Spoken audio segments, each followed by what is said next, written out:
Özəlləşdirmə çeklərini satmayıb ümidlə saxlayan bacılar və qardaşlar, özəlləşdirmə çekləri qrupunun nümayəndələrinin xahişi ilə sizə bugün vacib 2 şad xəbəri çatdıracağım. Axırda deyəcəyim xəbər sizi şok edəcək. 30 may 2025-ci il tarixində özəlləşdirmə çekləri qrupu nümayəndələri tərəfindən hüquq pozuntuları barədə olan ərizə və vəsatəti Məhkəmə Hüquq Şurasının sədrinə və Ali Məhkəmə hakimlərinə göndərdilər. Qrup adından Ali Məhkəmə işə baxarkən Bakı İnzibati və Bakı Apellyasiya məhkəmələrinin yol verdiyi kobud və ciddi qanun pozuntularının nəzərə alınması, 700 iddiaçının və 3500-dən çox vətəndaşın üçüncü şəxs kimi şikayətçi olduğu bu Ali Məhkəmənin gedişinin Məhkəmə Hüquq Şurası tərəfindən nəzarətdə saxlanılması xahiş edildi. Və ən əsası, Əmlak Komitəsinin öz-özünü inkar və biabır edən, məhkəmələrin xəyanətini təsdiq edən yeni rəsmi sənəd onlara göndərildi. Bu barədə axırda deyəcəm. Diqqətlə qulaq asın və paylaşın. 40 min manat kompensasiya üçün adlarının siyahıda olduğunu yoxlamaq üçün siyahını bir-birinizə göndərin ya da Ali Məhkəmənin qəbul şöbəsindən öyrənin. Yorulduq deməyin. Haqq və ədalət üçün yorulmadan mübarizə aparmaq lazımdır. Dostlar, cənab prezident hüquqşünas deyil. Cənab Prezidentin etibar etdiyi oliqarx məmurların, deputatların, hüquqşünasların və məhkəmə hakimlərinin konstitusiya və qanunların pozması faktlarını, hüquqi səhvləri aradan qaldırmaq əvəzinə prezidentdən gizlətməsi və şifahi sözlə deyilmiş yalan əsasında məhkəmə qərarı çıxarması cənab prezidenti və xalqa qarşı cinayətdir. Sizə xüsusi olaraq bildirmək istəyirik ki, vətəndaşların Ali Məhkəməyə kollektiv müraciəti əsasında Ali Məhkəmədən 14 iyun 2023-cü ildə verilən cavab məktubunda pozulmuş insan hüquqlarının bərpası ilə bağlı Azərbaycan Respublika Konstitusiyasının 130-cu maddəsinin 3-cü hissəsinin 1-7 bəndlərində nəzərdə tutulmuş məsələlərin həll edilməsi üçün şikayətlərə Konstitusiya Məhkəməsi tərəfindən baxılmasının vacibliyini yazmışdı. Lakin hələlik heç bir məhkəmə bunu etmədi. Konstitusiya və qanunlara əsasən mülkiyyət hüququ və ondan istifadə heç bir zaman fərmanla məhdudlaşdırıla bilməz. Qanunların və konstitusiyanın bu cür pozulması cinayətdir və korrupsiya cinayəti halı hesab olunur. Heç bir fərman və hətta heç bir qanun, konstitusiyon əsas olmadan vətəndaşların hüquqlarını nə məhdudlaşdıra, nə də ləğv edə bilməz. Hüquqları pozan qanunvericilik aktları isə heç vaxt geriyə tətbiq oluna bilməz. Dostlar, hamı dövriyə, tədavül və tədiyyə nə olduğunu bilməlidir. Dövriyyəyə buraxılma hər hansı mülkiyyət hüququ verən daşınar və ya daşınmaz əşyanın, o cümlədən qiymətli kağızların istehsal olunaraq əvəzli və ya əvəzsiz olaraq verilməsidir. Məsələn, pullar dövriyyədə tədiyyə ödəmə vasitəsidir. İstiqrazlar isə dövriyyədə tədavül vasitəsidir. Yəni satıla və banka girov qoyula bilər. Özəlləşdirmə pay çeklarının başqa qiymətli kağızlardan üstün cəhətlərindən biri də odur ki, onlar birincili olaraq yerləşdirildiyi andan qanunla dövriyyədə bütün özəlləşdirmə dövrü üçün dövlət investisiya fondları yaradılana qədər və 3 illik tədavül vasitəsi kimi istifadə olunması birbaşa tənzimlənib. Özəlləşdirmə payları çekləri qanunla 3 illik tədavül vasitəsi idi. Yəni bu 3 ildə çeklər satıla və bankda girov qoyula bilərdi. Bu ən çox investorlar və çeklərini satmaq istəyənlər üçün maraqlı idi. Diqqət edin, ancaq özəlləşdirmə çeklərini satmayan vətəndaşlar və investorlar üçün qanunla özəlləşdiriləcək orta və iri müəssisələrin 65%-nin dəyərinin ödənilməsi zamanı çeklər bütün özəlləşdirmə dövründə müddətsiz olaraq ödəmə tədiyyə vasitəsi idi. Özəlləşdirmə qanunlarının icrası üçün Heydər Əliyevin imzaladığı və bugün də qüvvədə olan özəlləşdirmə pay çekları haqqında əsasnamənin 5-ci bəndi ilə bütün özəlləşdirmə dövründə ödəmə vasitəsi kimi çeklərin qəbulundan imtina etmək qəti qadağan olunub. Yəni tədavül vasitəsi kimi çeklərin dövriyyədə istifadəsi qanunla dayandırıla bilər. Ancaq qanun bu halda özəlləşdirmə paylarının yenə də dövriyyədə qalmasını və ödəmə tədavül vasitəsi kimi bütün özəlləşdirmə dövrü üçün istifadəsini birbaşa tənzimləyib. 1993-cü il 445 nömrəli qanunun maddə 19. İmperativ qayda olaraq özəlləşdirmə zamanı istifadə olunmayan özəlləşdirmə payları qanunla ancaq və ancaq dövlət tərəfindən yaradılacaq. İnvestisiya fondlarına qoyularaq dövriyyədən çıxarıla bilər. Ulu öndər Heydər Əliyevin kapitalizmə ədalətli və dinc keçid üçün dövlətin ən kasıb vaxtında xalqa vəd etdiyi tarixi sosial ədalət siyasətini pozaraq, qanunla qoyulan qaydanın tam əksi olaraq oliqarx məmurlar cənab prezidentin etibarından sui-istifadə edərək 22 iyun 2010-cu il tarixli 283 nömrəli fərman ilə ikinci dövlət proqramında orta və ya iri dövlət müəssisələri səhmdar cəmiyyətlərin 70%-ni özəlləşdirmə çekləri ilə ödənilməsini tənzimləyən 5.8-ci bəndinə özəlləşdirmə paylarının çeklərinin tədiyyə vasitəsi kimi istifadə müddəti başa çatdıqdan sonra ixtisaslaşdırılmış pul hərraclarında satılması barədə bənd əlavə edərək konstitusiya və qanunlara tam zidd olaraq öz cinayətlərini legallaşdırmağa çalışmışdır. Eyni zamanda 2000-ci ildə fərmanla qəbul olunmuş dövlət özəlləşdirmə proqramının ilk redaksiyasının 7.2 və 7.4-cü bəndində deyilirdi ki, döçləri dövriyyədən çıxarıldıqdan sonra əmlaklar pul hərracında satılacaq.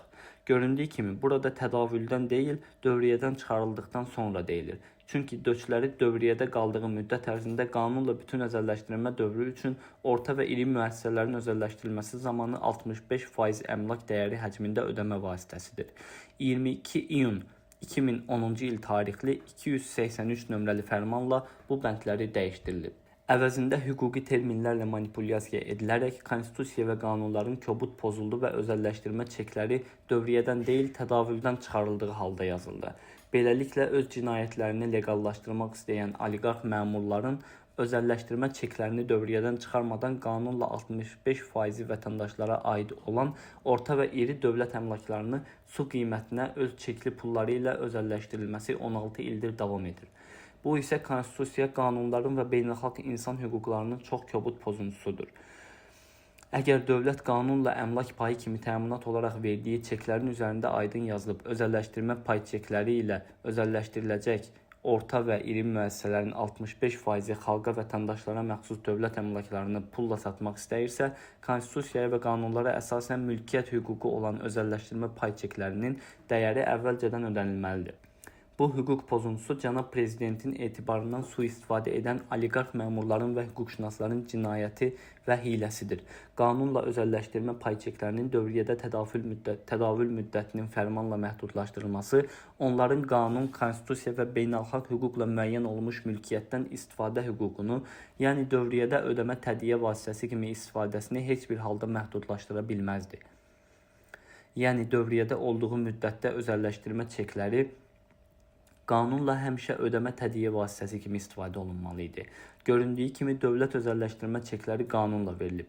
Mülki məcəllədə mülkiyyət hüququ verən qiymətli kağız olduğu ancaq aydın yazılıb. Bu isə o deməkdir ki, sonradan qəbul olunan heç bir qanun və ya fərman bu çeklər verilən zaman qüvvədə olan qanun qaydalarını konstitusiyaya zidd olaraq nə məhdudlaşdıra, nə də ləğv edə bilər.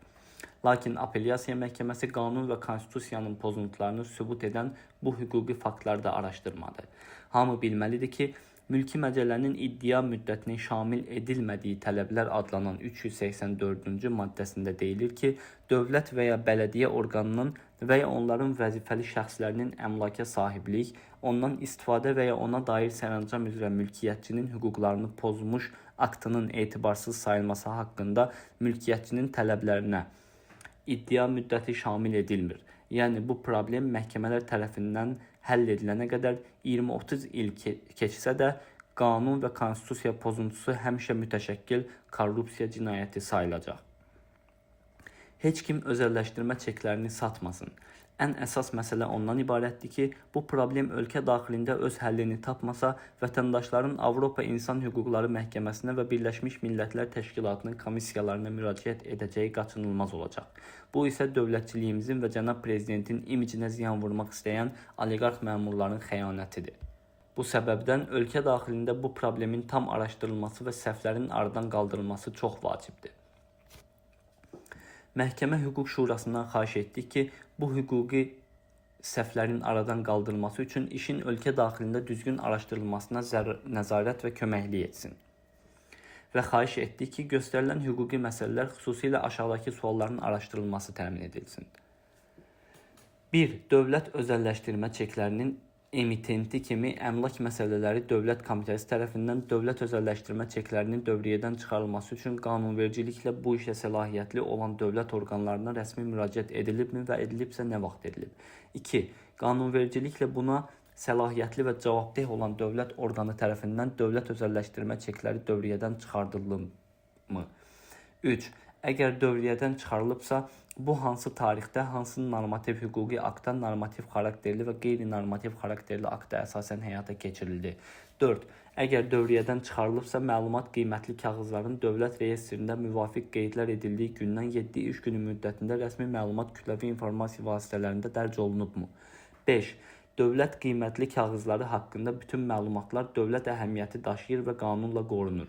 Əgər özəlləşdirmə çekləri dövriyyədən çıxarılıbsa, bu zaman hər özəlləşdirmə çekinə düşən kompensasiyanın miqdarı nominal olaraq neçə manat qoyulmuşdur? İkinci xəbər, diqqət edin, məhkəmə öz qərarında vətəndaşların mülkiyyət hüququnu tanıyır. Lakin özəlləşdirmə çekləri dövriyyədən çıxarıldığı üçün 1 illik kompensasiya müddəti ötürülüb və hüquqlarını itiriblər, yazıb.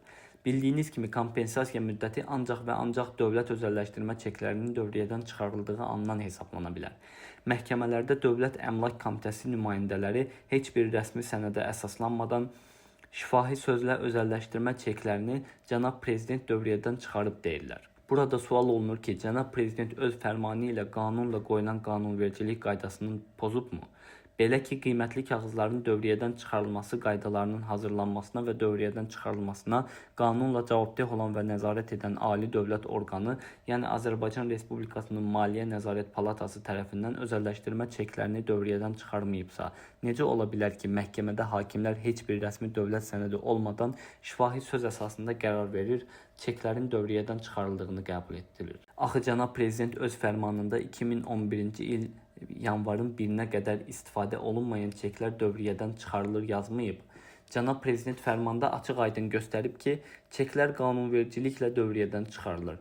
Şikayətçilər hesab edir ki, Bakı İnzibati Məhkəməsinin və Bakı Apellyasiya Məhkəməsinin hakimləri qanunvericiliyi pozaraq cənab prezidentin fərmanını öz istədikləri kimi, yəni çekləri prezident dövriyyədən çıxarıb kimi yozaraq, heç bir hüquqi fakta və sənədə əsaslanmadan şifahi olaraq deyilmiş sözə əsasən qərar çıxardaraq çeklərin cənab prezidentin fərmanı ilə dövriyyədən çıxarıldığını qəbul etməsi cənab prezidenti və xalqa qarşı qəbul edilməz addımdır. Bu prezidentin adına, şərəf və ləyaqətinə ləkə salmaq istəyən oliqarx məmurların dövlət xəyanətidir.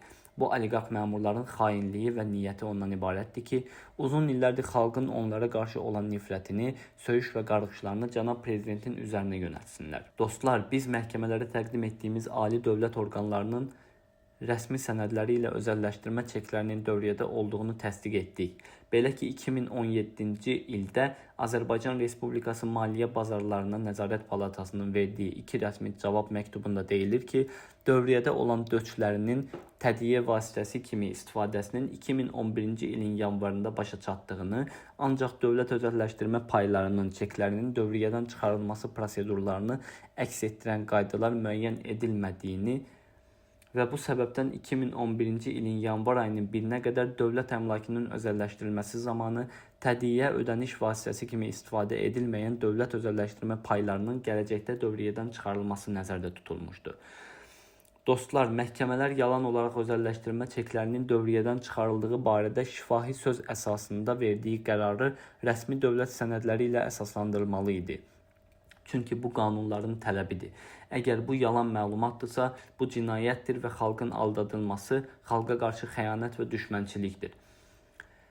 Əgər çeklər qanunvericiliklə dövriyyədən çıxarılmayıbsa, məhkəmə şifahi söz əsasında heç bir rəsmi sənəd olmadan necə qərar verə bilər?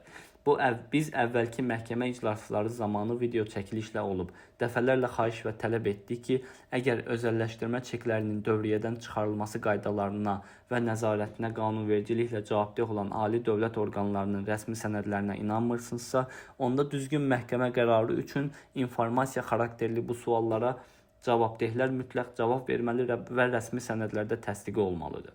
Məhkəmələrdə hakimlər və vətəndaşların informasiya əldə etmək hüquqlarını təmin etmədi.